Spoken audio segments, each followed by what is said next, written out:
Hello, എല്ലാവർക്കും സാരീസ് വേൾഡിലേക്ക് സ്വാഗതം. ഞാനിന്ന് തേൻ എടുക്കാൻ പോവുകയാണ്. അപ്പോൾ തേനീച്ചയുടെ ഇഷ്ടമാതിരി കുത്തുകൾ എനിക്കിപ്പോൾ കിട്ടിക്കൊണ്ടിരിക്കുവാണ്. എന്നിരുന്നാൽ പോലും വേണ്ടില്ല, ഞാൻ തേൻ എടുക്കുവാണ്. ഇപ്രാവശ്യം തേനെല്ലാം കണ്ട എന്താണ് തേൻ്റെ റാഗൽ. അപ്പോൾ ഞാൻ ഇതെടുത്തിട്ട് നിങ്ങളെ തേൻ കാണിച്ചു തരാം എങ്ങനെയാണെന്നുള്ളത്. അപ്പോൾ നമ്മൾ എന്താ ചെയ്യണമെന്ന് നോക്കിക്കൂ.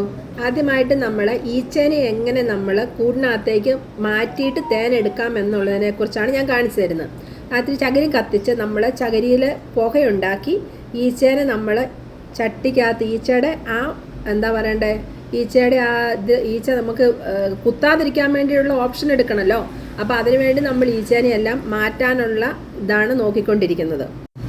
അപ്പോൾ ഈച്ചേനെ ഓടിക്കാനുള്ള പണിയായിട്ട് ഞാൻ ചകിരിച്ചോറിനകത്തേക്ക് ഞാൻ ഈ കത്തിച്ച് വെച്ചിട്ട് അവരുടെ പുക മുഴുവനും ഈച്ചയുടെ കൂടിനകത്തേക്ക് സെറ്റ് ചെയ്യുവാണ്. കാരണം എന്നാൽ മാത്രമേ നമുക്ക് തേൻ എടുക്കാൻ പറ്റുള്ളൂ, ഇല്ലെങ്കിൽ കുത്തായിരിക്കും. കണ്ടോ, റാഗൻ എടുക്കുമ്പോൾ ഫുൾ ഈച്ചയാണ്. ആ ഈച്ചേനെ ഞാൻ ഇതിൻ്റെ ഈ പുക കൊണ്ട് അവരെല്ലാം ഞാൻ കൂടിനകത്തേക്ക് താഴേക്ക് മാറ്റുവാണ്. അപ്പോഴാണ് എനിക്ക് ഈ റാഗനിൽ നിന്ന് ഈച്ച എടുക്കാൻ തേൻ എടുക്കാൻ പറ്റുള്ളൂ. അപ്പോൾ ഇത് കണ്ടോ, അടിപൊളിയായിട്ട് ഞാൻ തേൻ എടുക്കുന്നത് കണ്ടോ, എങ്ങനെയാണെന്ന് നോക്കിക്കേ. ഞാൻ റാഗൻ എടുത്ത് ഓരോന്നോരോന്ന് ഈച്ചേനെ ഓടിച്ച് മാറ്റി വെച്ചുകൊണ്ടിരിക്കുകയാണ്. ഇല്ലെങ്കിൽ ഈച്ചയുടെ കുത്ത് കൊണ്ടിട്ട് നമ്മൾ മടുക്കും. അപ്പോൾ എനിക്ക് ഈ വിദ്യ പറഞ്ഞു തന്നത് എൻ്റെ ഭർത്താവാണ്. പുള്ളിക്കാരനാണ് ഇതിൻ്റെ ഭയങ്കര എക്സ്പേർട്ടാണ്. പുള്ളിക്ക് 100-400 പെട്ടിയിലെ കാര്യങ്ങൾ ചെയ്യുന്നതിൻ്റെ ഇടയ്ക്ക് ഞാൻ പോയി പയ്യെ സൈഡ് വെച്ച് ഇത് എടുക്കാനും പിടിക്കാനും ഒക്കെ കൂടി പഠിച്ച ട്രിക്കാണിത്. പക്ഷേ ശാസ്ത്രീയമായ രീതിയിൽ നമ്മളിങ്ങനെ ഈച്ചേനെ ചെയ്യാൻ പാടില്ല. കാരണം ഈച്ചനെ മയക്കുക എന്നാണ് നമ്മൾ ചകിരിയുടെ ഇതുകൊണ്ട് പുകച്ചുകൊണ്ട് ചെയ്യുന്ന വിദ്യ. അപ്പോൾ അങ്ങനെ ചെയ്യാൻ പറ്റൂല. പക്ഷേ എന്നിരുന്നാൽ പോലും നമുക്ക് തേൻ എടുക്കണമല്ലോ. അപ്പോൾ അതിനുള്ള ട്രിക്കാണ് നമ്മളിപ്പോൾ ചെയ്തുകൊണ്ടിരിക്കുന്നത്.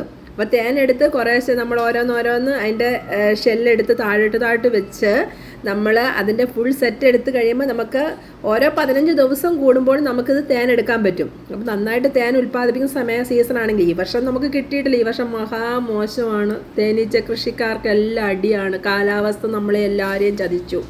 അപ്പോൾ നോക്കിക്കേ, ഞാൻ പുകച്ച് ഓരോരോ റീപ്പയും എടുത്തെടുത്ത് മാറ്റി സെറ്റ് ചെയ്ത് തേൻ്റെ അടുത്ത സ്റ്റെപ്പിലേക്ക് പോവുകയാണ്.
താഴേക്ക് പോവോ?